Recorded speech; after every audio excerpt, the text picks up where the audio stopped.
It's easy to get in a rut when it comes to dinner time. But what if you could take the same recipes you already know and make them even better?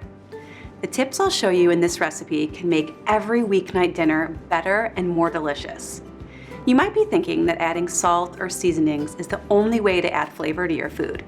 But there are better ways to get major flavor without adding too much fat or sodium. That's what our toasted orzo skillet with shrimp recipe is all about.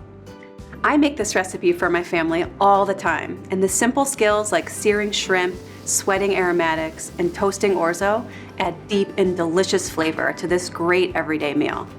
I'll get started by seasoning the shrimp with a little lemon pepper rub and heating some oil in the pan till it's hot. It's important to get the pan nice and hot so the shrimp sear. Searing is a really fundamental cooking skill where you cook food, usually meat, poultry, or seafood, at a high temperature until it develops a crust. It's the quickest and easiest way to cook shrimp, and it gives them really great flavor. Once the pan is hot, I'll add the shrimp and cook them for about 2 to 3 minutes per side. When they're done cooking, they'll have a browned exterior and a tender interior, and they'll look opaque with a pearly pink color. Next, we're going to melt some butter in the same pan so it gets all the delicious flavor the shrimp left behind. Then I'll add some onion, garlic, and a little bit of salt and let them sweat for about 1 to 2 minutes. Cooking these aromatics with a little fat or sweating them helps them release their flavors and moisture. Now that the onions are soft, I'll add the orzo and stir while toasting for about 2 to 3 minutes. Toasting orzo is an easy way to boost the flavor. It gives it a nutty taste and a golden color. You can really smell it toasting.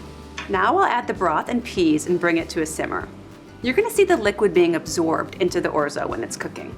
When the orzo is done cooking, add the shrimp back in with half of the cheese and the lemon juice and stir it all together. I love how the lemon juice really brightens up this recipe and makes it taste fresh. Then finish with the remaining cheese and fresh parsley. So you can see that pairing simple ingredients with fundamental cooking skills like searing, sweating, and toasting gives this recipe great flavor. It's the perfect, easy recipe to share with your family and friends.